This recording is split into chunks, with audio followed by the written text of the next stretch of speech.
Hey, what's going on, everybody? I hope you guys are having a wonderful day. Welcome to drboycetv.com. This is the home for intelligent Black people. My name is Dr. Boyce Watkins, and we are all about investing. We're all about building our wealth. We're all about making good decisions and breaking generational curses and putting our people ahead of the curve. I want to say hello to everybody. I hope you are doing well. This is a Friday night, and I finally got a little bit of time to sit down and have a conversation with you. And so I wanted to talk about this stock market crash. This market was pretty ugly. Bad things happened. Hey, Sherelle, how are you? It got ugly. It got real ugly. And how many of you were kind of feeling the heat a little bit? How many of you saw your portfolios kind of get beat up a little bit? If you did, join the club. It was raining outside. Everybody got wet. Damn near everybody got wet. And for those of you that study stock options with us in the Black Business School, you will know that this is why we buy our put options because days like today, you're glad to have your puts because it could always be worse than it was. So I want to say hello to Fit Crypto and Michelle Sainsbury, Serge, Janet Milner, Andrea Jackson, Felicia Jackson. Good to see you. And just so you know, I switched up my setup in my background a little bit in my studio. Let me know what you think about that if you like it. And let me know if you can hear me okay. Can you give me a quick yes if you are able to hear me okay? I'm testing out a new microphone. And so I could use your help in knowing if I am communicating properly. All right. So basically, let's talk about what happened today. The stock market just kind of crapped on everybody. It was one of those days, man. You know, things go bad. I saw the big trigger I saw was inflation and the uncertainty around tariffs. Now, I've talked to you guys about tariffs and inflation and some of those issues before, and you can see with the S&P 500, it just got ridiculous and got super ugly, and a lot of things dropped, and it went down 700 points. 700 is a big number for the Dow, for the S&P 500. And it says stock here on CNBC, stocks sold off sharply on Friday, pressured by growing uncertainty on U.S. trade policy, as well as a more grim outlook on inflation. The Dow Jones closed down 715 points. Shares of several tech giants dropped, putting pressure on the broader market. Google dropped 4.9%, Meta and Amazon dropped 4.3%. This week, the S&P 500 lost 1.53%, while the 30 stock Dow shed 0.96%. That's almost 1%. That's a big deal.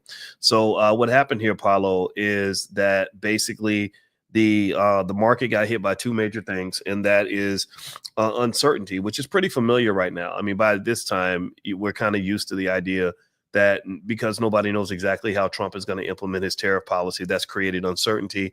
Uncertainty is not the friend of the stock market. Uncertainty will drop the price of any asset. Number two, the inflation numbers came back and they just didn't look good.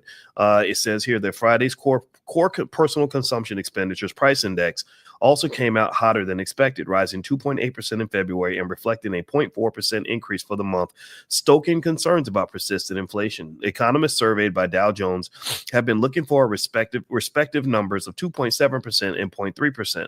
So the numbers were only slightly higher than the expectation, but that's still pretty bad. And so ultimately, that's just that's kind of unfortunate. Now, AIC brother Luke Mon, how are you? Out of Lexington, very nice. The put options cushioned it, just like you said. Yeah. The put options. If you are a consistent buyer of put options, then you made some money off of the decline. But the thing about puts is it's like car insurance. It's not going to make you rich. It'll just protect you from disaster. So my portfolio got hit like everybody else's. I had a little bit of extra cash on the side, so I went and bought some more stock.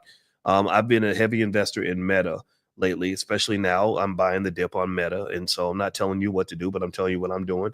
And Ebony says Ronnie Clay Smith passed away. Stop tagging him. That's my little brother.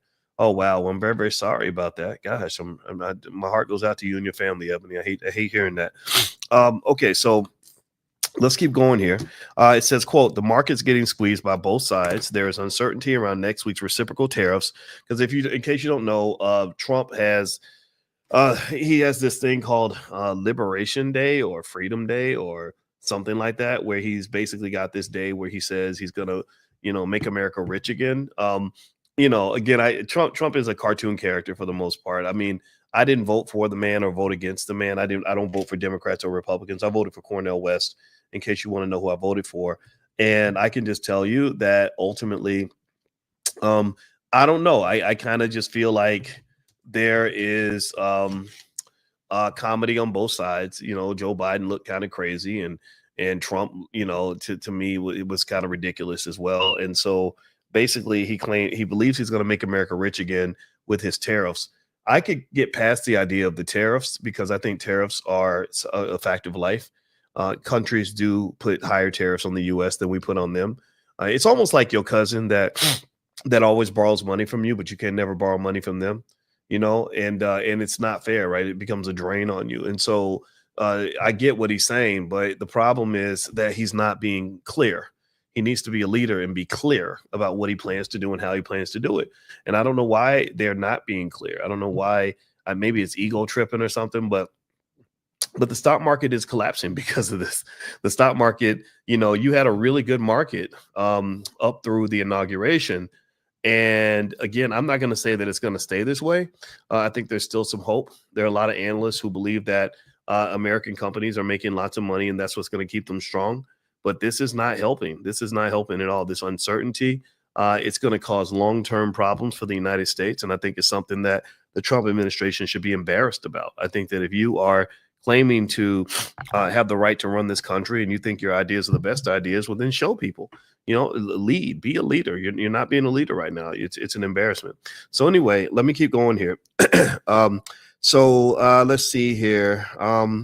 Okay. So it says here, again, I mentioned earlier, there's certainty around next week's reciprocal tariffs hitting the major exporting sectors like tech, alongside concerns about a weakening consumer facing higher prices hitting areas like discretionary. This is according to Scott Hefstein, a head of investment strategy at Global X. So what he's basically talking about is something that really would concern me about the economy, which is the weakening of the American consumer. The American consumer has carried the economy, quite a while, for quite a long time. And when consumers start getting nervous because they think they're going to lose their job or they're not sure what inflation is going to look like, then that could be the catalyst that drills us into a recession. So next week will either be an extraordinarily good week, meaning that you're going to see a lot of positive momentum in a lot of stocks, or it could be a pile-on week where we start heading down toward an actual bear market, an actual recession. And that's not going to happen at the same time. The bear market and the recession are not going to be simultaneous. It's one of these things. The stock market looks into the future. It doesn't look at what's happening right now. The stock market looks at what's going to happen later on. So I see LaShawn says, I love the new backdrop. Do you like the backdrop? Well, I appreciate it. Thank you. They told me I should get a better backdrop, and I'm not into all I'm not trying to be flashy. I ain't trying to be the flashiest, coolest person on the internet. That's not interesting to me. I like to talk about things that have substance, and that's it. I think there's so much stuff on the internet that honestly is just like goofy to me, and it's like it looks good, but I need my brain to be stimulated. I want to see something that's gonna make me think. I don't really care, too much about the backdrop. But if y'all like it, then that's what's up. Let's do it. Okay. So anyway, by the way, in the Black Business School, we created financial flashcards for kids. So if you have children or grandchildren and you want to get them ahead of the curve, feel free to go to financialflashcards.com and you can get some of our flashcards for your kids and take a look. Also, we have something called a Black Wealth Ambassadors Program, and this is for people that are serious about spreading the knowledge of Black wealth throughout our community, forming community investment clubs, little educational centers in your house, just family investment groups, church groups, whatever it is. So what we do is we offer you the chance to buy our stuff super, super cheap, like 70, 80% off, so you can then resell it and make it into a business. We want to go into business with you. We want to be your business partner. So if you're interested in being a Black Wealth Ambassador and teaching the community and also starting that business, just text the word wealth to the number 87948.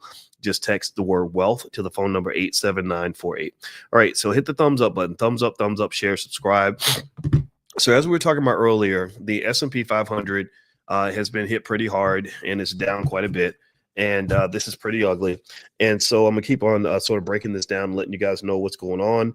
So it says, quote, despite today's sell-off and broader market volatility the past few weeks, there have not been big inflows into money markets. It seems like a lot of investors are trying to ride this out. So what they're saying is that there's still a lot of investors that are insistent on buying the dip. Investors have been trained to buy the dip. And I think buying the dip is good. But then sometimes being overly committed to buying the dip could be a problem, especially if you're headed into a dip that's longer than you expect. So on one hand, I'm a big advocate for patience and investing and knowing that eventually this too shall pass.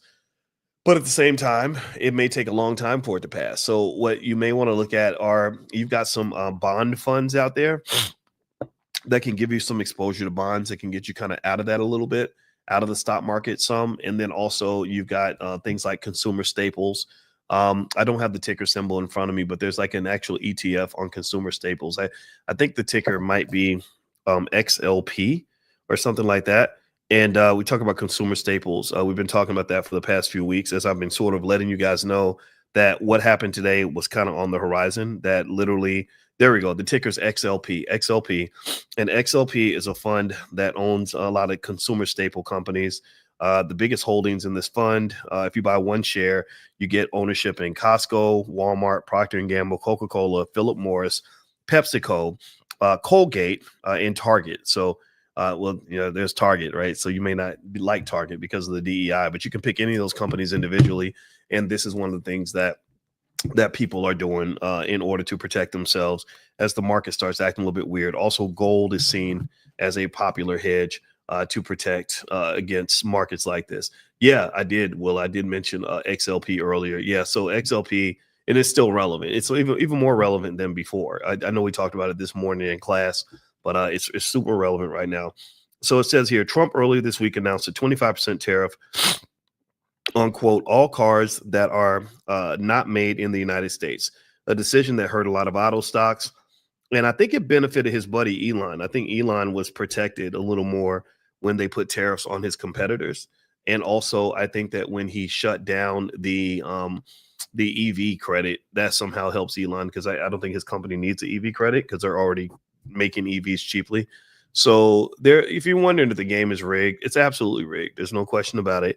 But then again, I'm a cynic because I've always felt the game was rigged. I've always felt that it's rigged.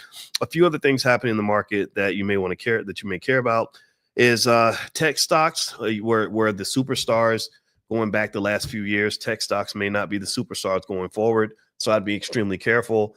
Robin, should I put my money in? Stop putting money in the market given the current state of the market? I didn't stop putting money in the market. I buy the dips. So remember, you're not investing for the next 3 months. You're investing for the next 5 years, 10 years, right? So 10 years from now, you won't remember anything about this day. You won't even remember this conversation. So if you're really an investor, you try to back up and think about the next 10 years. So I bought stock. I bought a ton of stock today. I bought as much as I could because I buy the dip. It doesn't mean I know what's going to happen. It just means I buy the dip. I don't think about it. I buy the dip. I look at it and say, okay, everything's cheap now. Let me buy the dip.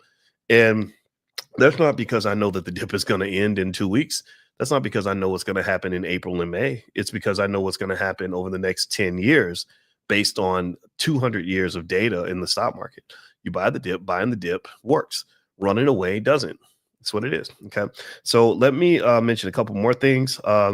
A lot of retail investors are panic selling. A lot of smart money is getting ready for the rebound for sure.